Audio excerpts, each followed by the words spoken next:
Welcome to the United States of Tiffany. Our commentary offers a humorous take on wrestling. Please note, we're not bullying or attacking the wrestlers. We're engaging with the choreographed sport and its storylines. Our jokes and observations are about the characters and storylines, not the real people behind them. Tourists and citizens alike, welcome. Enjoy the show, and remember, it's all in good fun.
Well, hello, dears. How have y'all been doing? I hope you are all doing well. If you are watching me over on Psych Design TV 2, thank you so much. And if you are over on Down for the Count, hello. We're going to be recapping Monday Night Raw. It just went off the air, and I'm going to tell y'all everything that was said and done. Okay, starting off, the show opened up. If I can remember, who opened the show? The Usos. At least we thought we were getting the Usos because they were rudely interrupted by Paulina in the game. Now, Paulina and her pussycat dolls came out there and they got the pussyfooting around being real mad and shit about this masked man who keeps coming in costing the the group all of their shit. They don't like that. They're very mad. They blame Adam. They blame everybody else instead of taking any type of responsibility for anything. They tend to blame themselves, everybody else. So we all sitting there, we listening. They still droning on about how this is a conspiracy, blase, blase, blase. How they're not leaving. Adam comes out there and he's like, "Look, I don't have time to be dealing with this bullshit. Okay, I don't have time for this. Like if y'all want to come back here in the back and we can discuss this like grown adults, then bring your asses. But if you're not gonna come back in the back and discuss it, we don't have nothing to talk about. We have nothing to talk about." And of course, Paulina was like, "Oh, you want us to come in the back? You want us to come in the back? Well, we're not going back there. We're not doing that. We're not going back there because I know you know what's going on, and you keep trying to pretend like you don't know what's going on. And we are not leaving this ring until we get what we want." And he was like, "I want Bronson Reed in the elimination chamber. The only way we're leaving is if Bronson Reed is in the elimination chamber. Is he in the chamber?" And Adam was like, "You know what? I don't have no problem with Bronson Reed going to the chamber if he earns the spot. We're not handing anybody anything." So Bronson Reed, as a matter of fact, has a match at the chamber for the chamber slot next week. Just like everybody else has to qualify, he has to qualify. So as long as he qualifies, he's in the chamber. I have nothing against that. Now, if you please get your thick ass out my ring, because we got work to do. Of course, they still stayed in there. And that's when LA Knight came down there, and LA was like, "Look, all y'all little crows that y'all been putting out for the last year are now coming to roost. You mad? You mad because it was like it wasn't too long ago where y'all had a little masked intruder coming in and helping y'all out and helping beat up everybody else. Wasn't it your homeboy that was coming around here curb stomping people? Now all of a sudden it's a problem. Oh, it's a problem because it's happening to you." He was like, "All right, cool. It don't matter. Let me put it to you this way. Look, I know me and the Usos don't sit horses as well as we should, and I'm okay with that. They okay being who they are. I'm okay with being who I am. But I don't mind being on their team and whooping y'all asses tonight. Do y'all mind?" The Usos said, "Nah, we got you. Yeet, let's go." So it was a 6-man tag team match, impromptu, because this was not announced. But apparently, it was a 6-man tag team match. In this match, okay, the match happened. We're not going to go over what happened in the match. We're just going to say the match happened and that the Vision was able to pick up the win. That's not what you need to be paying attention to, bitch. What you need to be concerned with is what happened at the end, okay? When Logan Paul got real big in his britches after a tsunami was eaten by LA Knight once again. Logan Paul grabbed the headset from Michael Cole, screaming at us on commentary about how the Vision is here to take over. We're going to do this and you can't do anything about it. Did you see that? We dominated. And then all of a sudden, he said nothing because the man's face was buried inside of the table. That's right, friends. While Brian Sharif was trying to get his thick ass off the top rope and back into the day out of the ring, the masked intruder had came and curb stomped the shit out of Logan Paul. Now here come Brian Sharif trying to run after him. Masked intruder gone, sped up the steps and was standing at the top of the key. Never said nothing, never took his mask off. They standing there staring at him. We still don't know who this Negro is. We don't know. We don't know. We have no clue. Okay, we don't know who he is. Pretty sure it's pretty sure I have an idea. Hey, how y'all doing? But we don't know who this man is. Okay, we're trying. Anyways, we move on from there. Okay, because after we got that, we got a qualifier match. I believe the qualifier match was next, right? Was that the next match? Thing talking about sure. I want to say it was the qualifier match. If it wasn't, we'll get to it. Okay, we'll get to everything, but we're just gonna go by what I can see and what I remember, which is the qualifier match. Okay, so it was the women's qualifier match. So Natalya, I refuse to call that lady Natty. Natalya, Bayley, and Asuka was in this match together. And let me just say this: look, I know y'all think I'm hating on Natalya. I am, but I'm really not hating on her. Shut up, Jeremy. I'm really not hating on Natalya. What I want is I don't mind a little brutality and I don't mind a little bit of aggression. But Natalya's just does not seem realistic to me. It just comes across as fake. And I just don't believe her. Y'all can believe in it, y'all can enjoy it, whatever makes y'all happy. But me personally, I don't believe it. Even she don't sell it as well as she could. But that's a different horse of a different color. So in this match, the three ladies put on a decent match. I will say Natalya had her aggression hat on today. She did okay. But the match ended up going to Asuka. I generally wanted Bayley to win. I didn't realize that Bayley hasn't been in Chamber since she won with Sasha Banks for the tag team titles. I thought she's been in at least one more Chamber. Like, and it's no shade to Asuka. That I love Asuka. Asuka's great, but she didn't need this.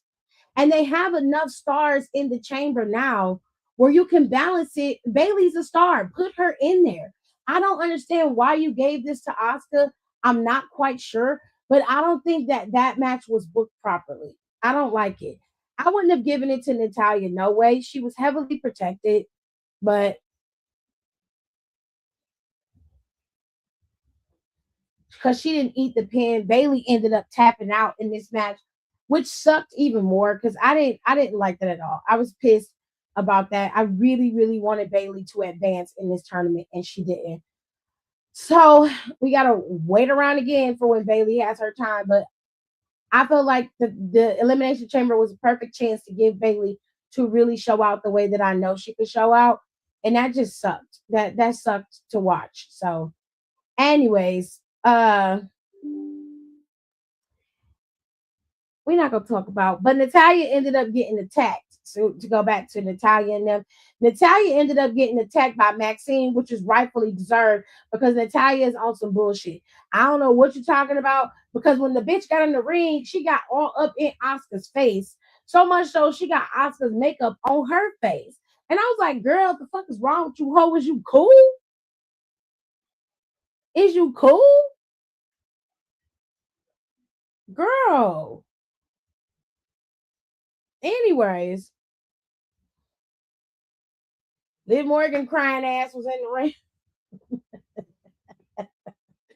Liv Morgan was back there talking to Michael and told Michael she not gonna tell him nothing, that she gonna milk this for as long as she can because she loves watching everybody squirm. And I was like, girl, please. Okay, we don't give a fuck about who you choose. Just pick somebody and be done with it. But of course, she's living her high life, holding on to her little piece of a man and sitting up there in that chair. So when Stephanie walked up, Stephanie interrupted and Stephanie said this. Now I'll put it up here because they translated it for everybody on Twitter later on after she said it. And I just thought Stephanie was just telling her, look, I've been on this grind for over 10 years. I've been doing my thing. I don't went from state to state, country to country, collected titles, did my job, and dominated. And you think I'm going to let you come in to take my shit from me? Bitch, you're crazy. Now, I thought that's what she said. But she said something much deeper. So let me read what she said. She said, you said 10 years of hard work. You talking about hard work? What the fuck are you talking about, Liv? You haven't sacrificed anything. WWE has handed you everything from the moment you started here. You have better medics, better trainers. You were handed everything. And you want to talk about sacrifice? I was born in Chile, where pro wrestling didn't exist. I competed in Japan, Latin America, and Europe. I conquered everything. I should embarrass you for hiding behind the Judgment Day, for hiding behind him. I will tell you something, though. I went through hell and I made it mine, only to go to WWE. And this title is for all the girls, all the women who never had the opportunity. And if you come after me, you won't win because I will show you what a real champion is. Apparently, this made Liv turn into a big ass crybaby. I was like, is what she said true? Is that why you're crying? Is that why we're crying? You had to have your dirty dom cart you off because you were too busy crying? There's no crying in wrestling. Crybaby ass. What you crying for? Ugh. Girl, I was like, why are we crying? What are you crying for? For what? Are we sad because she read you for filth? I'm sorry. Sorry to hear that. But I don't care. I don't care. Just choose Stephanie so y'all can go at it and then you can really speak your truth. Now, if we're talking about Liv, outside of character, then we all know that Liv Morgan has had a hard life and she has struggled. Okay. But if Liv ain't gonna come out and make it so it's very clear that she ain't no pampered princess, then I ain't gonna have no holler for you. I'm just gonna let Stephanie eat your ass alive. You should have came back at her instead of sitting there crying like a little 10-year-old. I don't have no sympathizations for you. Not a drop. Not nan. I don't have no sympathy, babe. You should have cut her ass back, not letting her say whatever the hell she want to say to you like that. Girl, what's wrong with you? CM Punk came out there and cut a promo on Finn Balor. And basically, he was like, I don't feel like, that I'm jeopardizing the main event at WrestleMania. I don't feel like I'm doing that. I'm a fighting champion, and I believed in myself my entire career. So I don't have nothing to be afraid of. And I know I'm going to beat Finn Balor. I've beaten him before. I'll beat him again. Then Finn came out there with his goons because JD McDonough is back. Good for JD. I'm glad that JD's returned. They both came back, and they both out there flanking him, which to me, it gave very much insanity because we've seen this little play before. We've seen all of this shit play out before. When Seth Rollins was champion a while ago and Finn Balor was going after that title, it was 1, 2, 3 times he went after that title and he had the same moves, the same shit, and the same story every single time. Judgment Day is going to help him. He couldn't get the job done and boom, he ended up losing. So now we're repeating the same cycle and expecting a different result. Insanity. But Finn basically was like, you call yourself the best in the world. The best in the world to me is going and learning and beating the luchadors. The best in the world to me is training and earning the respect of all the Japanese dojos.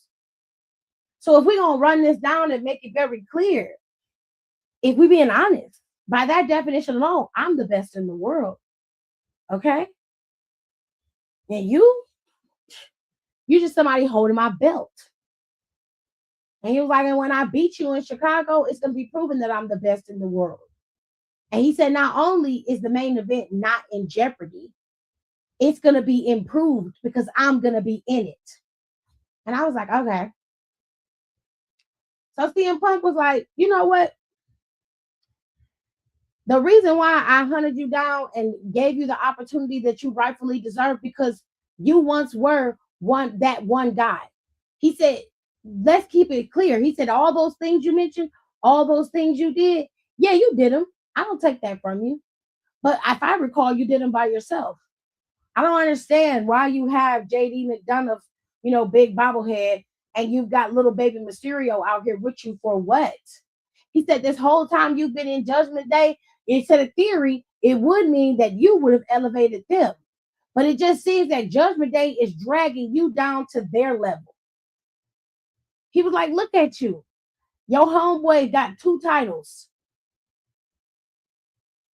And if we're going to throw a monkey wrench in there, I would have been like, the only title you've ever held while you was in the Judgment Day is a tag team title.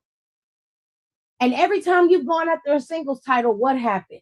Either Judgment Day collapsed or you couldn't get the job done. And you're asking yourself why? You're sitting here and you're standing here telling me that you're the best in the world.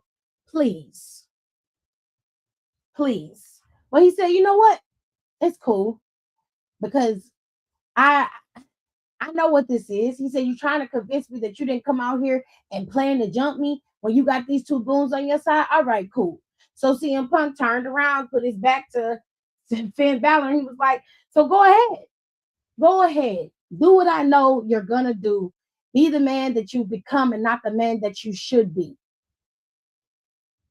Go ahead and jump me and just prove everybody right. That when it's all said and done, you need Judgment Day more than they need you. He stopped his homeboys from jumping them. They stand there like, what are you doing? We had a plan. And he's like, no, don't do that. So we don't know. Now listen, I want y'all to spin reality for me for a second. Now we know that WWE has been having a hard time selling tickets, right? Because WrestleMania is not selling the way that they thought. Not only that, but they have been blocking city, they've been blocking restaurants and watch parties all throughout the city of Las Vegas. You cannot do a watch party in the city. You either go to the stadium or you're not going to be able to profit off of watch parties in your building. Okay? So what if Finn Balor wins this title in Chicago? Oh, damn, wait a minute. They ain't show that on TV. Hold up. What they ain't show on TV? Fucking Maxine beat the shit out of Natalya. Yes, they did. Is it backstage? No, it was right after the match was over. Yes, they did. I showed it to you. See, this how I know you don't be paying attention. Yes, they did show that. Now, what if Finn wins? Right, my bad. What if Finn wins? What if he wins? Then what? The main event is Roman versus Finn Balor. It'll be different. Now, a lot of people are excited for Roman versus CM Punk, though. I personally don't think that match going to be any greater than anything we've already seen from those two. The lead up to that match will probably be great, but the match itself, I don't think it's going to be good. But the coach said, don't nobody want to see that. Listen, they got to do something. And knowing them, they probably going to bring Cody's ass over there and throw him in the mix and make it a fucking triple threat, which I don't want to see that either. But we're going to move on. We're going to move it right along. So El Grande Americano 2.0 got mad because El Grande Americano 1 is in a qualifier match next week. So he went to Adam and begged for an opportunity. Adam said the qualifier matches are done. They're done. We're not changing it. We're not adding to it. So El Grande, he said, so what do you want? So El Grande was like, how about an Intercontinental Championship match? And he was like, great. Everybody wants an Intercontinental Championship match since Dom came back. He said, I'm not going to hand you anything, but I will give you an opportunity. Today, you get a number 1 contenders match with an opponent. I will make sure he's out there when it's time. So go about your business. And of course, El Grande Americano was like groovy. Love that. His opponent was none other than Penta. Now, you would think that this would be a straight up match between these two. No, no, nay, nay. It was not. Now, we all know that El Grande Americano loves to cheat with his little steel, headpiece. And of course, his two goons, Rayo and Bravo, whatever the fuck they call themselves. Now, the match was happening, and as it happened, the real or the OG version of El Grande Americano came out, and that's what ended up costing El Grande Americano 2.0 the match. Okay, so this turned into a massive issue because Penta now is your number one contender for the Intercontinental Championship. Okay, and El Grande Americano 2.0 is not happy about the fact that he was cost an opportunity. So you know where this is headed, right? You're more than likely going to get a mass versus mass match heading into WrestleMania, which I'm actually pretty excited for because outside of the character work of both of these men, right? Ludwig and Chad Gable both can do really great matches. So I expect nothing less than greatness from both of them if they have this match. But the social media back and forth between the two of them is absolutely insane. And y'all know I love me some white on white crime. Okay, I live for white on white crime. It's amazing. The match ain't going to be good, but the Punk and Roman match in perspective needs to happen. Fair enough. But I'm just saying, given what we know, all the bullshit that's been happening as of lately, it ain't too far fetched to think that they would pivot. However, do whatever makes them happy. I'm not going to Vegas, no way. So, well, if it was in NOLA, we wouldn't have all these sales going on for it. Oh, shady boots. That's not my problem. Doesn't matter. I'm gonna be at home trying to eat nachos. If we make nachos, I don't know what we're making for Mania this year. What we cooking for Mania this year? We gotta figure out something. Anyways, y'all. So AJ Lee came out, and AJ Lee decided she was gonna, talk about her potential title run as Intercontinental Champion. I'm be honest with y'all. I don't care. I'm not trying to be disrespectful to AJ Lee because love her down. Good for you, babes. You're back. Do you? I don't care because Becky don't care that much, and you can kind of tell with the way that she has been operating in terms of her character work with AJ Lee. The fear that she has to me doesn't make any sense. It makes no sense whatsoever. I can understand it if AJ Lee has been like an imposing figure, costing her everything, or like and I know she's lost to AJ Lee at every turn, right? Every doubles match, every match that she's had where she's had other people to flank her, she has lost, right? But AJ Lee hasn't been staying around. So she's not much of a threat to her until she's there. And even when she's there, Becky doesn't play it right, in my opinion. She gives her way too much power over her. And I know it's supposed to be that AJ Lee's in her head and she can't help it, but it's not like they're placating. When I hear them cutting promos, they're not placating on the things that are like, to make it make sense, the way I would stress it out is like AJ Lee is not attacking her based off of the fact that she's been losing to her every time she turns around, she's lost to AJ Lee. She's not stressing that as far as I'm concerned. Or am I wrong? Did I miss that in the promo, JJ? No, it's all about right. She's not stressing that. She's not using that as a ploy to really get into Becky's head, right? It's just that AJ Lee is like, I'm the better of you, and I've been here before, and I gave you a 10-year head start, and you still can't get to my level, even though you've broken all these records and made all this history. Here we are, and you're still a chump. That's pretty much what the gist of it, right? Whereas I just would have been like, every time you turn around, every time you make a play for me, every time you talk crazy or do something weird, and I'm here You always lose. You lost at WrestlePalooza. You lost at Survivor Series. You will always lose when it comes to me. You will never best me. And that's your problem. You can't beat me. And you know you can't beat me. Like, that's the thing that I felt like she should have rested in.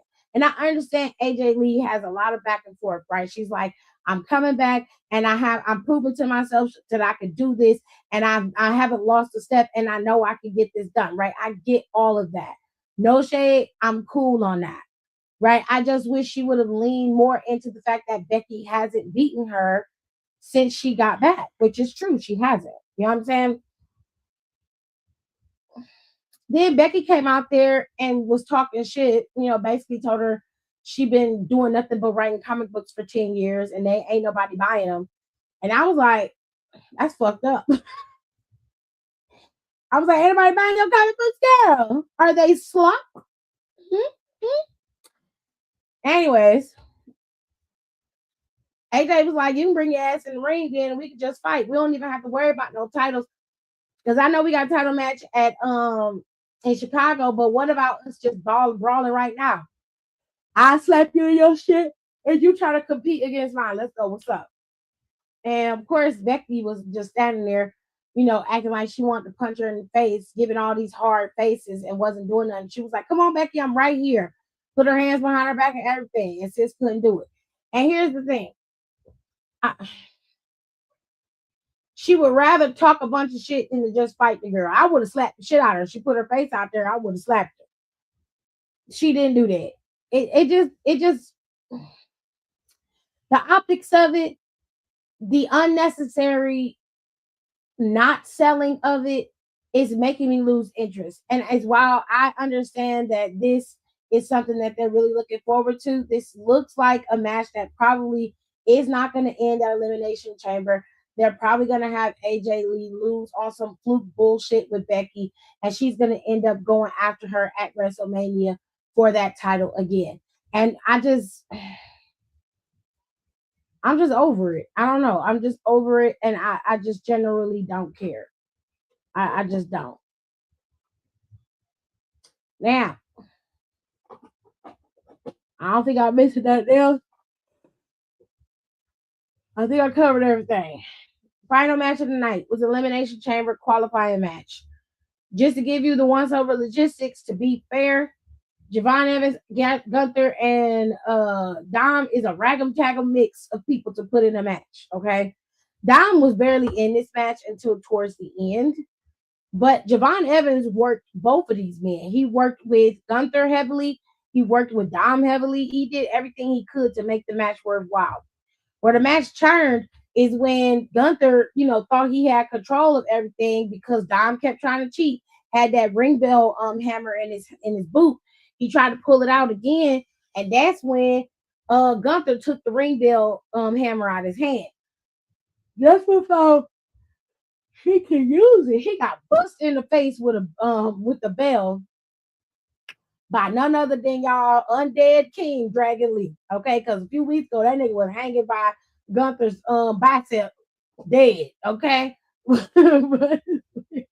He was deceased. Okay. But Gunther ended up getting knocked out by Dragon Lee. It's a triple threat. There's nothing they can do. The rules say disqualification is out the window. Okay. Now, Javon Evans was able to capitalize, but this was after Dom thought he had it. So he hit the 619 on Javon Evans, thought he was going to hit the frog splash and end it, but he couldn't get the frog splash off.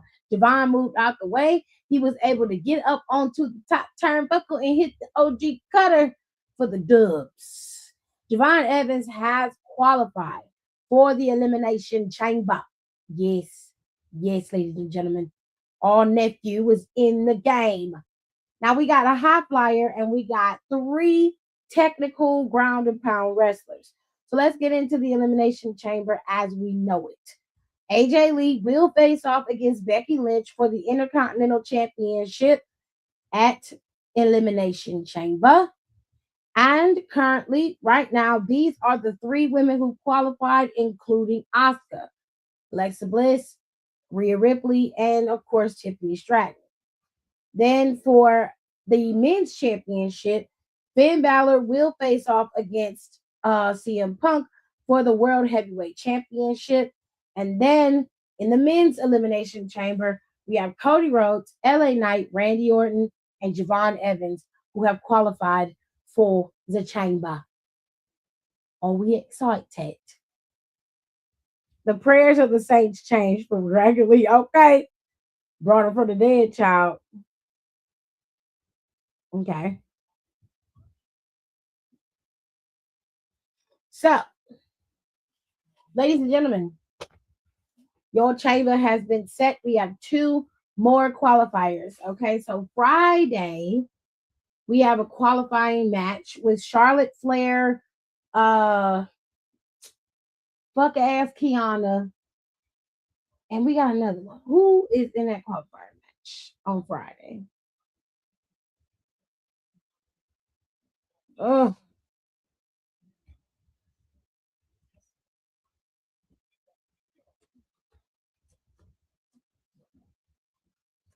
I gotta pull it up, child, because I can't remember.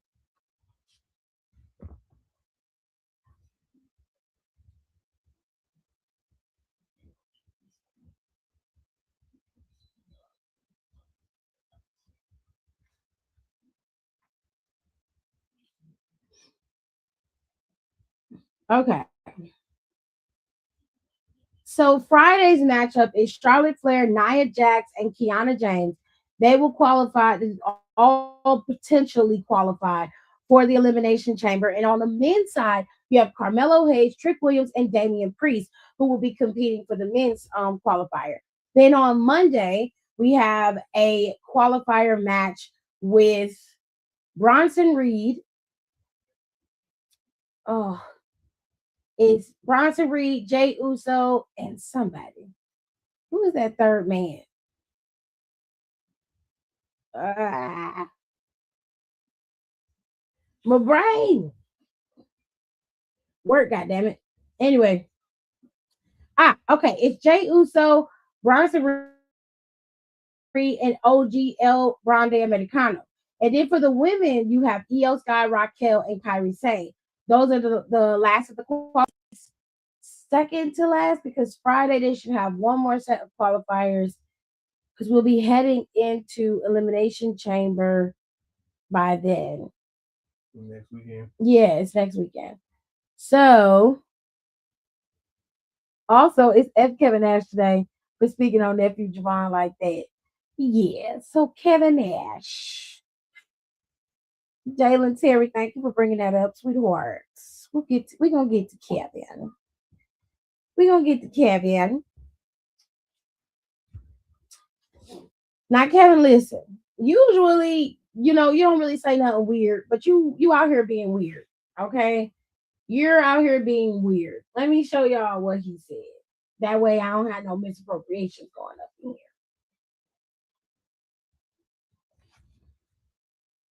Because I don't want nobody to think I'm just misinterpreting shit.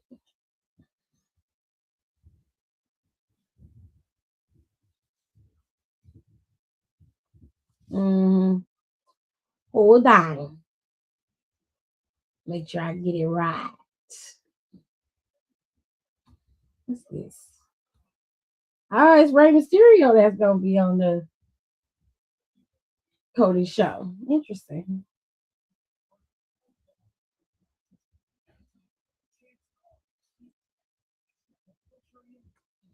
I thought it was gonna be fucking I don't know who the hell I thought it was.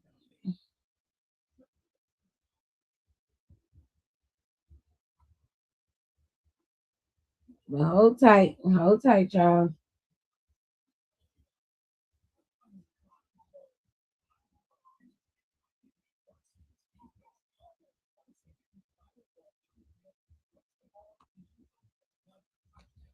Oh, they got the pictures up here and everything. Cute.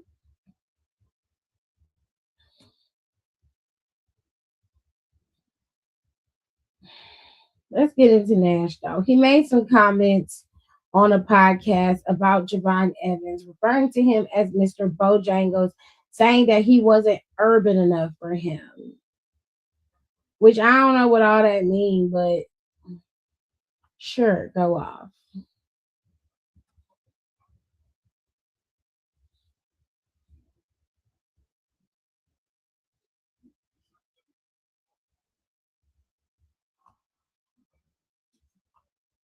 Also, Ricochet is still talking, so we'll just say sure.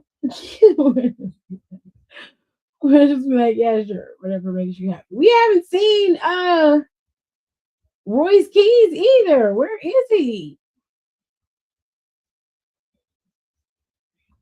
Y'all had him debut in the Rumble only for him to not do nothing. What the fuck?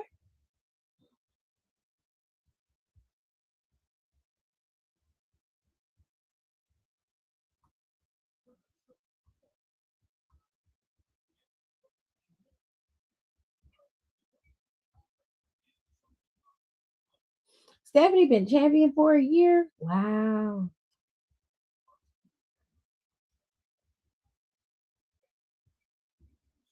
All right, so let's read what he said. Read. I found it. All right. So over on Twitter, they have, put Kevin Nash's entire quote up, and we're gonna read it because no one likes to be taken out of context, right? Yes. So instead of making it seem as though he said something else, we're gonna tell you exactly what he said. Verbatim. We ready? Good. It says, and I quote, he's an incredible athlete. He's a little bit too fucking Mr. Bojangles for me. I wish he was a little bit more urban. I want you guys to let that rest in your spirit for a minute. I understand it's Netflix. I understand there's a big fucking world out there besides the one that this fucking 66-year-old Detroit boy Kevin Nash wants. But I just want him to have a little bit of an edge. He can strike. He throws a good punch. Fucking take your time and throw a good punch. Maybe put two or three together. Something where you tell me if this shit was real, all this athleticism I have, I can use. Not if this shit was real, I would cartwheel off your motherfucking body like you would never see. He sells good. He does everything good. It's just that you have to fight. This is off of the Click This show. Okay. So let's talk about it. Let's talk about it. First, I'll let my folks have they say because they got stuff in the comments. They ready. They is ready to go out. I heard he did a dark match on SmackDown on Friday. Well, I want to see him on TV. Shit, you done did all this debuting and shit in the Rumble. The least you could have done is let the man wrestle and use that momentum from Rumble to go forward, right? Ugh. Nicole said Javon nice because I would have said some wild shit to Nash that would throw him and get me banned on Twitter and Instagram. Would have hit triple nose with the you better get him before I do because I'm gonna hurt his feelings. Better ask Tony about me, period. Okay. So I will preface this by picking apart what he said, and then we'll go into it because the racist part is at the very beginning. And I'm just going to be honest with you. That part is a full on microaggression. It comes across racist, it sounds racist, and it looks racist. And I don't know about y'all, but it just is what it is. Okay. Now, some of y'all may not understand the reference to Mr. Bojangles. So let me just help y'all out a little bit.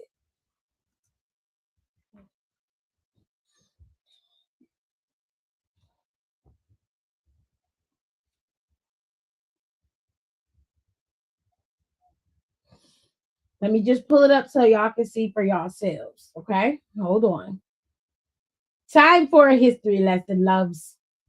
As usual, you're always learning something over here with me. So when you Google Mr. Bojangles dance, up comes up the famous actor and dancer, Mr. Bojangles. And his name was Bill Robinson. Okay.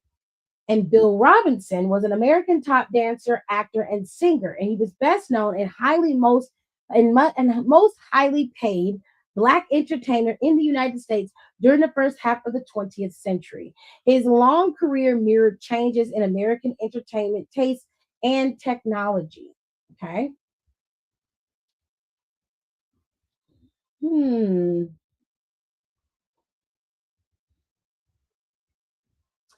So I remember Mr. Bojangles for being in one of the Shirley Temple movies. If I remember this dance scene that you're seeing here that's over on YouTube, is from a movie called The Little Colonel. And Mr. Bojangles was teaching Shirley Temple how to do his infamous stair dance, which is a scene. So he's very, very famous. He was born on May 25th, 1878, and he died on November 25th in 1949. Okay. Mr. Bojangles is a legend. So to compare him to Mr. Bojangles is very interesting. Although I know he meant it as like he's just a little too happy go lucky for me. The comparison, while for us that know about Mr. Bojangles didn't sound that bad, it can come across very racist when you look at Mr. Bojangles and the shit that he went through to be able to do what he did. Now, the problem I have with Menashe's statement is that he goes further. He goes further in his statement to say that I wish he was a little bit more urban.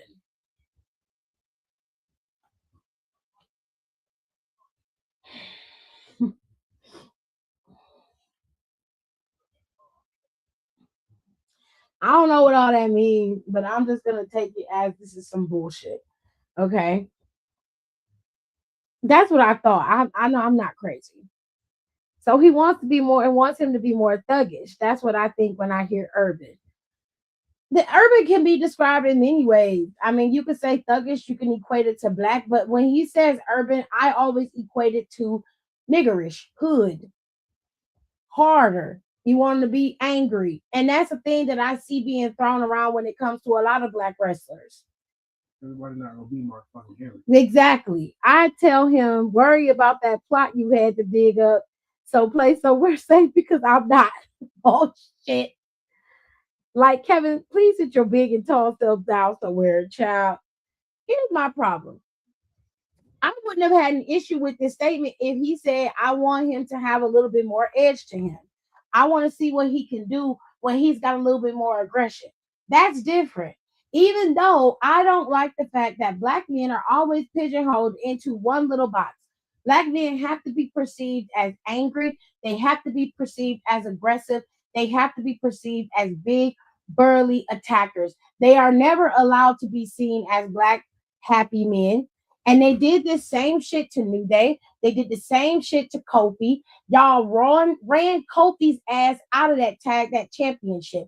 When he became champion, y'all didn't give Kofi a fucking chance in hell to be champion. And then when Vince made him lose in the most egregious way possible, y'all set y'all asses up on podcasts and on the internet and said, see, I told you he wasn't worthy. When you know damn well that he was. You know full well that he was. You did the same thing to Big E. You treated Big E like he didn't deserve to be champion either. You dogged him out. You said Bobby Lashley should have kept it. Bobby Lashley's a better wrestler. Fuck y'all. Everybody not gonna be no motherfucking mad, angry black man. That's not always the trope that needs to be seen. You need to see everybody in a different light. It is okay for him to be happy. He's 21 years old. 21.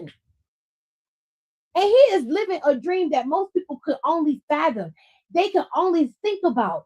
He is living it. The thing he dreamt about as a child. He's doing it. He gets to do it.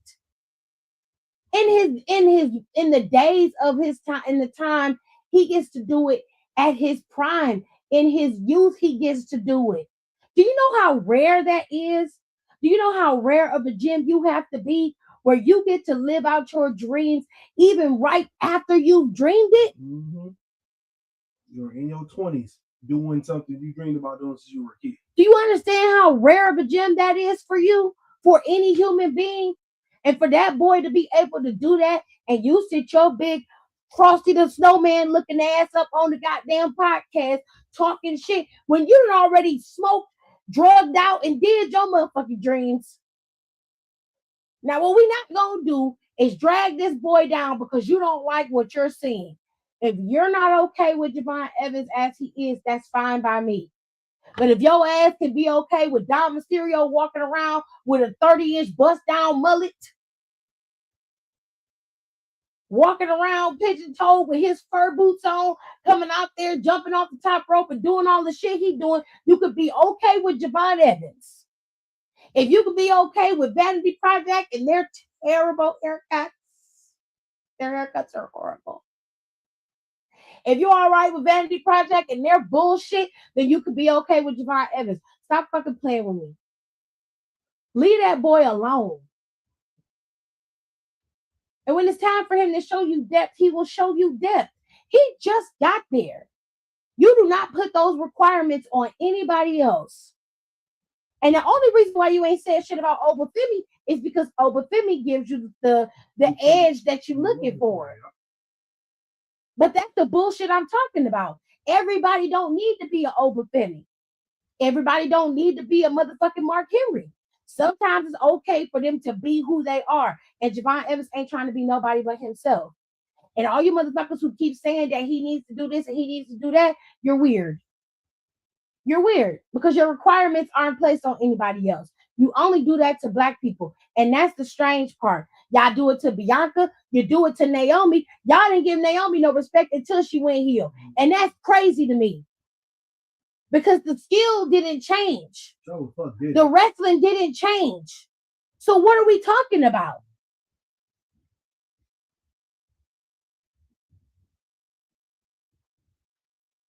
Fuck out of here. I don't want to hear that shit. It's Black History Month too. Y'all always find some way to do some ignorant shit on Black History Month. Sick of this shit. She said, because I would go there. And that's all Kevin had to say. I would disagree, but I wouldn't be this mad about it. That's what I'm saying. All he had to say was, I wish he had a little bit more edge to him. And that would have been cool with me. I would have been like, okay, elaborate. What you mean by edge? But the moment you go further and be like, he needs to be more urban, what does that mean? Because you're equating urban to blackness. Mm-hmm. And I'm sorry, but that just is not true. You off me with Mr. Bojangles shit. You're on some bullshit. That's why Kevin built like an apostrophe, bitch.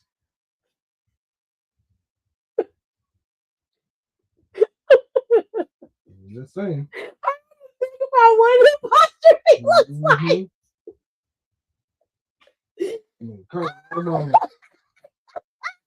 Well, I'm gonna do something. Just be the bigger man and walk away. Apparently, you can't do that straight. I can't. Javon is going to the stratosphere, and he's getting that Jeff Hardy response from the crowd. Period. Every big relevant name in the WWE and in the business have done nothing but give Javon his praises and flowers. That says a lot. What that man got to say, I don't care what that man got to say at all. I agree. It's very rare. That boy is blessed. I'll be 40 this Friday, but I'm still grateful for the opportunity I've had in the indie scene. Man, oh, it's gonna be 40. Remy's gonna be 40. Man, who my birthday twin? Remy. Oh shit. My husband's birthday is Friday. Also turning 40. He also turned 40. We all turning 40, Remy. We all, but you know what? Embrace that 40. We a good 40, bitch. We a good 40. We don't even look it. We don't even look it. The skin is beautiful. It's glowing. It's glowing. Anyways, listen. All I'm telling y'all is, especially if you don't understand what's being said and how it's being said, he's 66 years old. So he very much understands what he said and how it was out of line. Okay? But let me tell y'all something. I am about to be 40. The end of December, I'll be 40. I'm not going to take none of this shit no more from people. Y'all are going to learn how to either get with the times or learn how to curb your stupidity. Because this was just dumb. I'm not saying you had a shitty take on Javon. You can say and make your assessment about Javon Evans on your own all you want to. But my problem is you had to make it ugly in the beginning instead of just saying it right so it didn't come out so nasty. Now you got people like me and all of the black diaspora on your ass because you saying weirdo shit. This is what I want y'all to do from now on. Like the rest of us should do. What I do. Because sometimes the things that's in your head just do not deserve to be on the fucking internet. You feel what I'm saying? Before you say anything, write that shit down in your notes on your phone. Like type that shit out. Tell me if that made sense when you said it. You put it in your phone, you read it back. That sound racist. Maybe I shouldn't say urban at the beginning.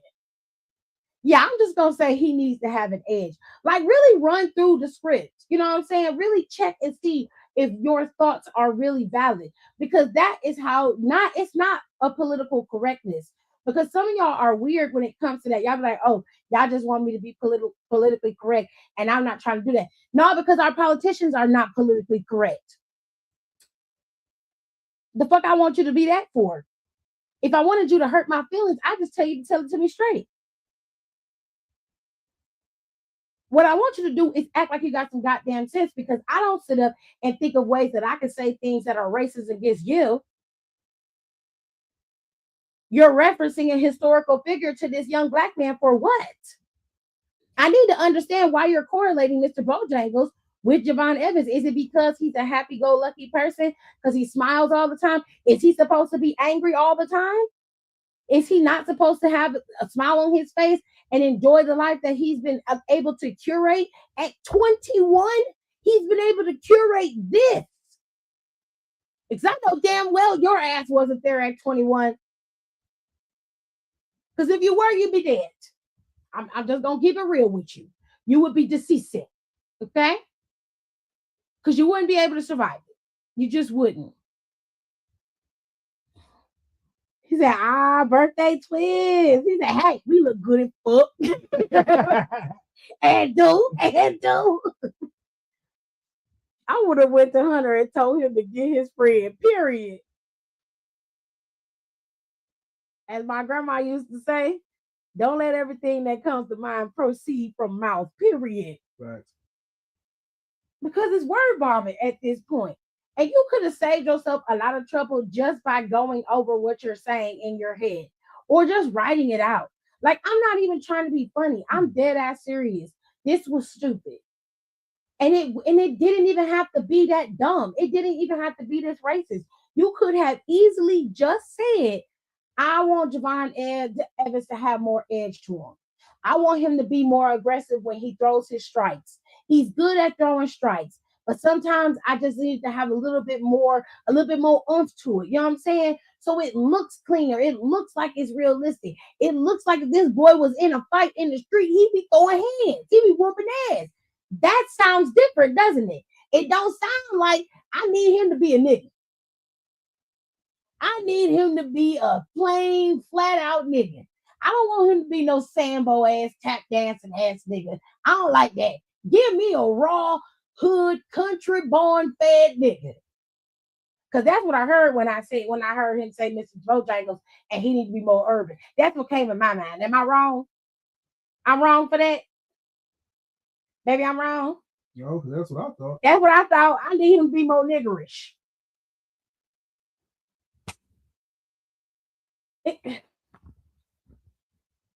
And I hate every minute of it. Matter of fact, I'm gonna stick Krishan Rock on him, showing what urban really looks like, girl. Child, at this point, girl. Woo! There's another time for another day. Hello, how are you?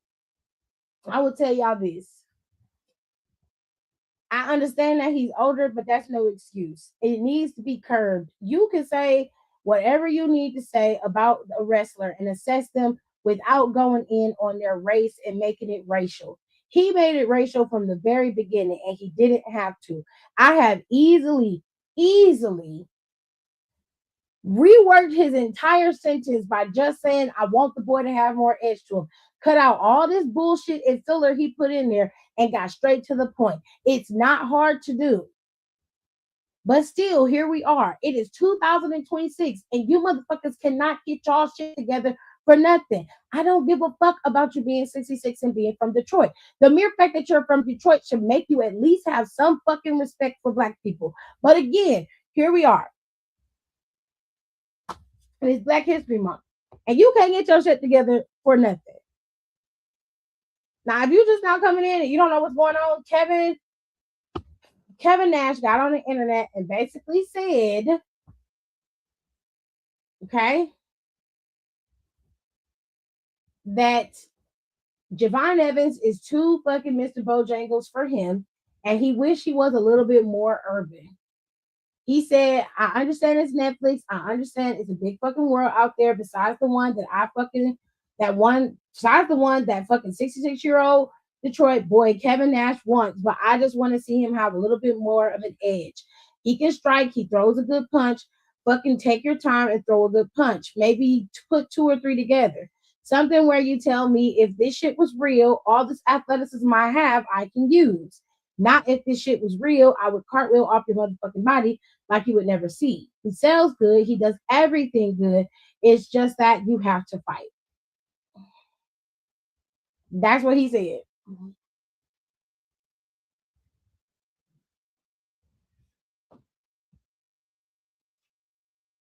And I just want him to be quiet because he put his whole foot in his mouth by saying this, and it was unnecessary. Speaking of putting your foot in your mouth, let's talk about Ricochet. Ricochet has been on quite the tear on the internet as of late.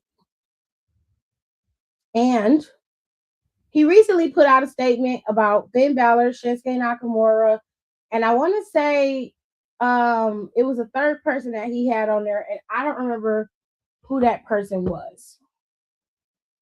Let me see, because I shared it in my group chat. And I really do want to read what he said. So let me go back. Let me see if I can find it. I don't think I put it in here. Here it goes. So Ricochet basically said that Apollo Crews, Finn Balor, and Shinsuke Nakamura have all suffered the same fate that he suffered. He said, and I quote, same thing happens to Balor. He said, Ricochet says his 5 years on the WWE main roster tarnished his wrestling legacy. And he said the same thing happened to Balor. It happens to Balor, Shinsuke, and Apollo, and many others. WWE kills legacies and the love of the sport. It's what they do best. So here's where I think he's wrong. If your legacy is defined by what you did in WWE, then your legacy really wasn't solidified before you got to WWE in the first place.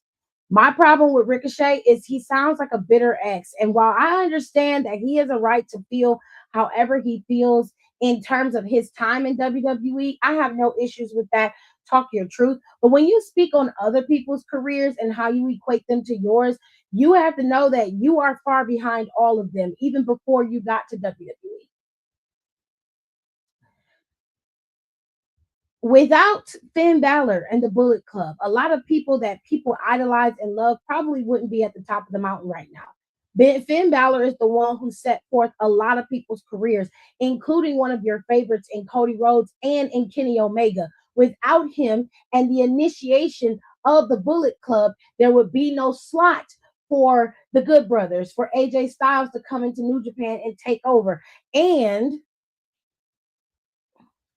for everybody to come behind them with the elite of the Bullet Club, like the Young Bucks and Cody Rhodes, like I said, and for Kenny Omega. All of this stuff was set in motion by Finn Balor and the Bullet Club prior. So for you to sit up here and say that Finn Balor's legacy is now tarnished, not only is that not true, it's a bunch of bullshit for you to be putting that off on them when that's how you feel about you. Okay? That's how you feel about you. Furthermore, the same thing goes for Shinsuke Nakamura. Shinsuke Nakamura's legacy isn't tarnished by WWE. It's been slowed down, true enough. I don't think he was booked right, just like I don't think Finn has been booked right. I don't think that Apollo Crews has been booked right. But to say that legacies have been tarnished, do you understand the idea of what a legacy is? It's ridiculous. It's ridiculous. It makes it seem like everything that they've done prior to WWE is now irrelevant because they've been in WWE. So you're just gonna be like, oh, WWE just completely erases everything that they've done, and they've destroyed their red legacy. They've destroyed them in their entirety because they've been there and they haven't been booked right. If that's the case, then how come Ciampa was able to leave WWE and go over to AEW and do some really amazing matches from what I hear? Shouldn't he now be tarnished because his legacy wasn't as great as it could have been? If that's the case, then guys like Samoa Joe shouldn't have been able to go to AEW and do amazing things there either. Like the way you're talking, it's not that you are not allowed to say how you feel, but what you're not allowed to do is go after other stars who have been thriving in WWE at one point. May not have been thriving by your liking, but they have thrived on in different air spots. Sami Zayn being one of them. And you're sitting here like, yeah, well, Sami Zayn, his legacy was better as El Generico than it was as Sami Zayn. I need you to not only show some respect to your peers and respect them for the legacies that they've created, but also respect the fact that they work for the company currently, and there's really nothing that they can say or do to work talk against what you're saying unless they're asked. It's unfair for you to say this knowing that they cannot defend themselves. And what really baffles me is that you know exactly what you're doing and you know what you're saying is out of line per these people being at least peers, co-workers, former co-workers, and possibly some of them being your friend, and you out here talking reckless on them like that. I wouldn't fuck with you after that. Because you jeopardizing my money and you jeopardizing our friendship at that. That's a no-go for me. You out of line.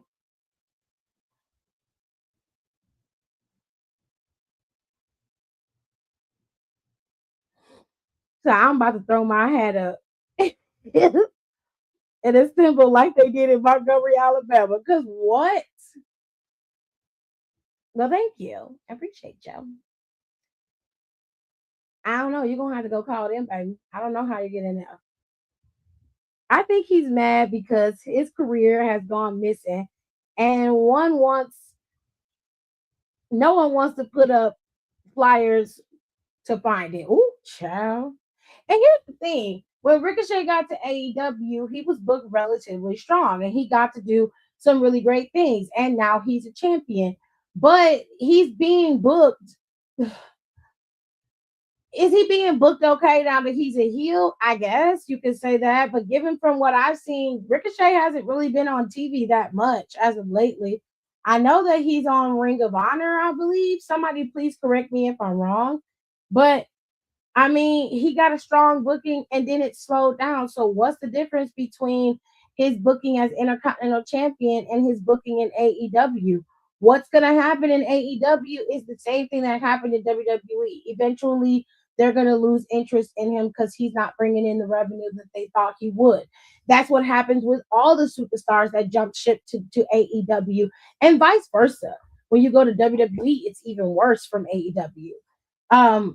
It happens all the time. The problem with Ricochet has nothing to do with booking. It has everything to do with his ability to be able to sell a story. He's a professional wrestler. He's not a character. And there's a big difference. And while, yeah, he makes it fun, they're having a good time calling him bald and all that stuff catches on, eventually it dies out. And then where are you? You have nothing to show for it. And I'm not saying he's not a good wrestler. He is. But the problem is, this is the man who needs to have the edge. And I'm not talking about running around being crazy, cutting people and wiping blood on your clothes. That's not an edge. That's a gimmick. We're talking about you being real and down to earth for a second. and really honing in on what you want your character to look like and what you want him to be. And since you have a lot of freedom in AEW, it shouldn't be hard for you to curate that character. But I know that you can't because you don't know how to. Because if you did, you would have done it already. But I digress.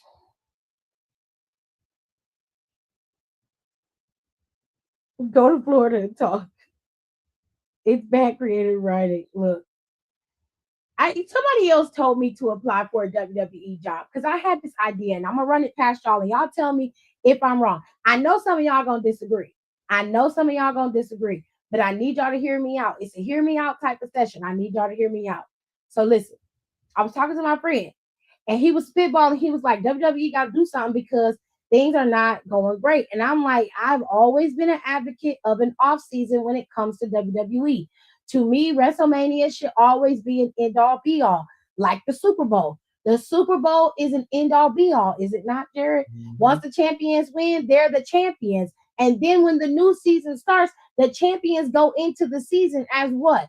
The current champions, right? It does not change until we get to the Super Bowl. Now, the current champions can get knocked out of being the new champions, right? They can get knocked out of the shot of becoming a two-time champion for the Super Bowl. Is that not true? Mm-hmm. Okay, so listen to what I'm saying. If after WrestleMania, we do a hard stop and we do a full-on break for a month, so that means the month of May or after April, all the way up after April, all the way up into the month of May, from like, let's say it's 18 to 19. So from the 19th of May to the 18th, from the 19th of April to the 18th of May, that's the break period. That means the superstars can go on vacation, they can take a rest, do whatever they want to do. They can keep going to the performance center every week, working out. And then what you can do is you will give creative enough time to reset and be able to start working on the next set of storylines, because the problem is this door is ever revolving. And this is also an issue with AEW as well. The door is constantly evolving. There's no breaks. There's no stops. You don't give people enough time to miss the show, to want it, to need it, to crave it. You don't give us enough time for that. And we need time for that. Look, this is how they could do it. You stop the show at WrestleMania. You don't have to stop the feud, but you can make it so that it's solid and what's done is done. Cool. Right. During that month time, instead of having replays or whatever, you can do a greatest hits show. You can do the best matches of 2026, whatever the case may be. Greatest matches of 2025, whatever. But you also have your podcasters running weekly, Raw and SmackDown both, right? Have them running weekly, and they need to be in the time slots of a regular Raw and a regular SmackDown. Okay, you have that shit going every week, and this is where you start to build the next set of feuds. This is where you lay out how you're going to start bringing it in. You have your panel up there, you sit and you talk. And you talk about how I would move as the champion now. I would come in and assert my dominance as champion. You would set up how they would bring in the next set of people, who would be coming after the title, who should be the next number one contender. You would have time to do a number one contenders tournament, which the first couple of months or the first month of Raw, you would have plenty of time to set up before we hit Backlash. Okay? This is before we get to Backlash. You would have a whole tournament set up, and this would not be a tournament based off of emotion or some type of feud that's already building. No. This tournament would be a freestanding tournament of either just former champions, or you would do all new superstars. Everybody that has never been a champion gets a shot at the title, right? You can build something when you're not working 24/7. You need a fucking break. They need to do this. And during that week, you can put on 3 different shows. Okay, you already got shit running on A&E with LFG, and you could bring back WWE's Hidden Treasures. That shit was a good show. Make it happen. You know what I'm saying? For real.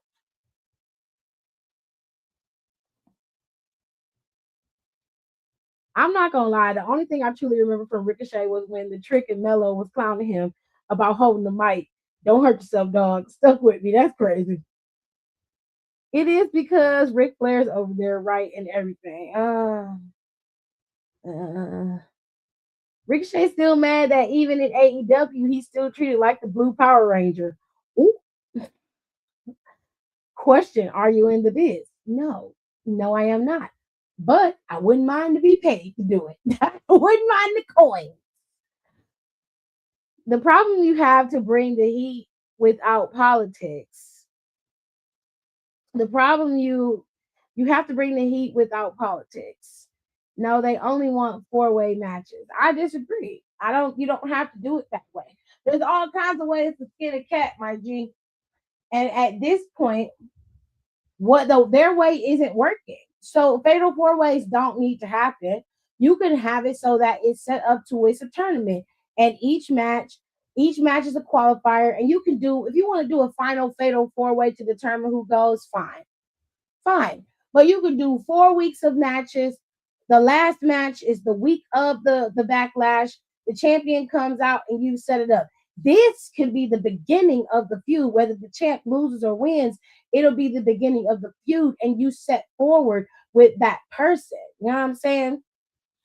So it doesn't have to go that way. I'm saying they need an off season, not only for the superstars and their need to be able to have a break and at least be able to attempt to enjoy the fruits of their labor, but also so that the creative team can reset and rejuvenate. They need the ability to be able to reset their minds.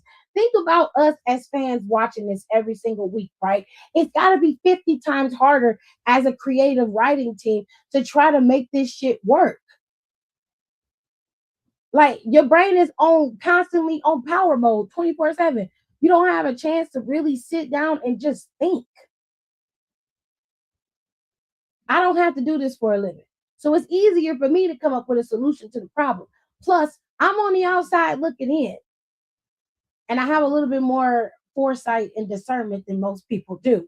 So it's easier for me to see a problem happening down the line. Whereas somebody creating this story, they might say, oh, this is cool for right now. But in the end, it really isn't because you're making decisions based off of ticket sales and what everybody else is thinking, but you're not thinking about long term and how this could affect the bottom line of the stories that you're producing.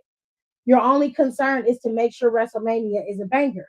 But you didn't do that checking before you set WrestleMania to be Mania for this year, which is what you should have done. You should have stayed in New Orleans and you wouldn't be having that problem right now. Ticket prices would be reasonable and everybody wouldn't be causing you so much strife. But you thought you were invincible. You thought that WWE would be protected and you put yourself in a bind and now you're going to have to dig yourself out. Now they're putting tickets on sale at 25% off because you're not listening to your fans. And it's just starting to become a problem. I went in off season. It gives the superstars and the fans a break. Some people have been complaining of an overload of PLEs as of late. That's what I'm saying. I used to love the countdown shows with the superstars talking about it and giving their opinions. Exactly my point. They are not concerned. Spot on. So here's my thing. You can bring back New Day's podcast. New Day's podcast was fun. I love New Day's podcast. Out of all the podcasts they had, Corey's, New Day's, I love New Day's podcast. It was so much fun to listen to, right?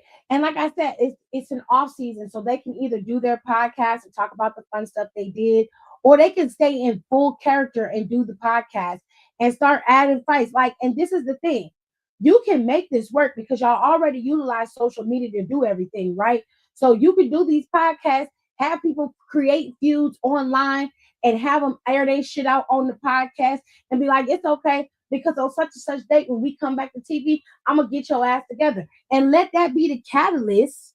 Let that be the catalyst to start the feuds. You can have them attacking each other on social media. You can see physical videos of them getting attacked. Like all kind of stuff could be happening here.